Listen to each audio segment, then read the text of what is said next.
Kumusta mga brad? Marami pang motor sa ibang bansa ang hanggang ngayon hindi pa nakakarating dito sa Pilipinas. Isa na nga po dyan ang Honda Winner X, yung Honda Beat na bago, yung Yamaha Lexi, at marami pang iba. Sabi nga po ng ibang tao, buti pa sa ibang bansa, puro updated yung mga motor nila. Samantalang dito sa Pilipinas, magbibilang ka muna ng ilang buwan or ilang taon bago maglabas ng bago.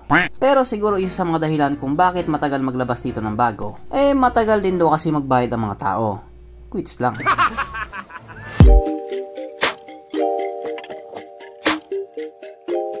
Pero syempre bago tayo magpatuloy, kung bago ka pa lamang napadpad dito sa aking walang kwentang channel, huwag ka na mag-subscribe. So yun na nga, pagdating nga po sa mga bagong labas ng motor, lagi talagang nahuli ang Pilipinas. Mahugulat ka na lang sa ibang bansa yung motor na yon ilang taon na, pero hindi pa lumalapag sa Pilipinas.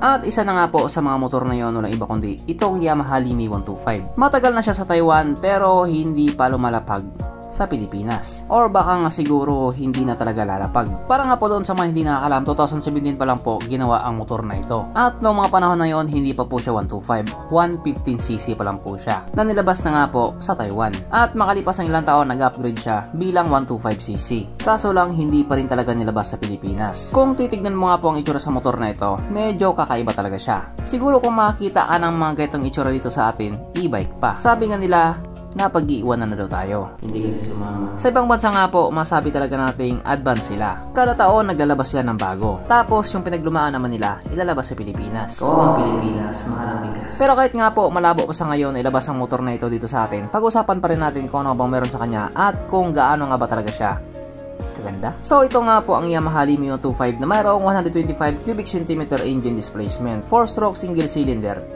single overhead cam with 2 valves. Powered by blower technology, nang ibig nga pong sabihin malakas na makina at the same time tipid pa rin daw sa gasolina. Naka-electronic fuel injected, kaso lang ito po ay naka-air cooled pa din. Panay siyan sa Honda Click 125. Pagdating nga po sa kanyang power, hindi po natin alam. Hindi po nila nilabas. Confidential daw. Ang kanyang tangke ay kaya magkarga ng 4 liters fuel tank capacity na kumukonsumo naman na po ng 58 kilometers per liter. Matipid siya kung ganun. Ang sukat ng kanyang gulong 90 by 90 by 10 sa harap at 90 by 90 by 10 din sa likuran. Pares na po itong naka-tubeless. Pagdating nga po sa kanyang braking system, ito po ay naka-disc brake sa harap at drum brake pa rin po sa likuran. Wala siyang ABS pero wala rin po siyang CBS. Kala mo Ang kanyang seat height ay may taas sa 755mm at ang motor nga po na ito ay may kabuuang bigat na 97 kg. Kung ikukumpara sa ibang 125cc, mas magaan siya. Okay.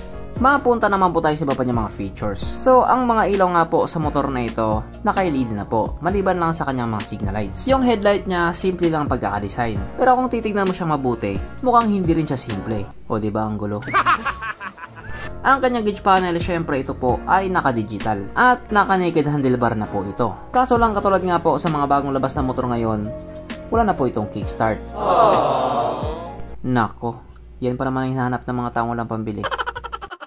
At oo nga pala, hindi pa din ito naka-keyless. Disusi pa din siya. Pero kahit wala nga po siyang kickstart at hindi po siya naka-keyless, meron naman siyang USB charging port na para kahit saan ka nga pumupunta, hindi ka na mangangamba na baka malobat yung cellphone mo. Kasi nga, manonood ka pa ng Cornhub. Pero dito, hindi mo na kailangan manood ng Cornhub sapagkat nandito na nga po tayo sa exciting na part, ang kanyang mga suspension. So, sarap ang bahagi nga po ito ginamitan ng ordinary telescopic. At sa likuran naman, ito po ay gumagamit ng single shock absorber na ayon nga po sa mga taong nakagamit sa motor na ito, maganda ang bounce.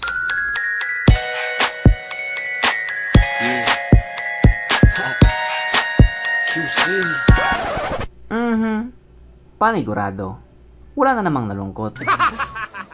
At dahil wala nga po nalungkot, alamin na po natin kung present nga ba sa motor na ito yung tatlong pinaka-importanting features.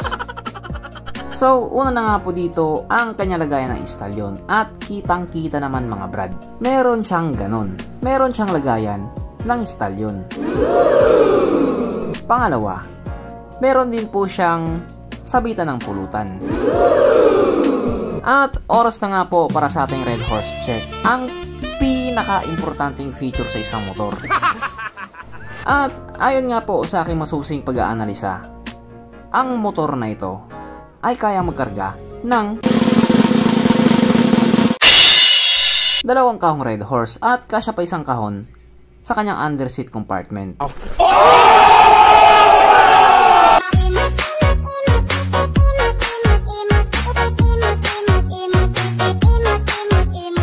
So therefore, ang motor na ito ay talagang highly recommended.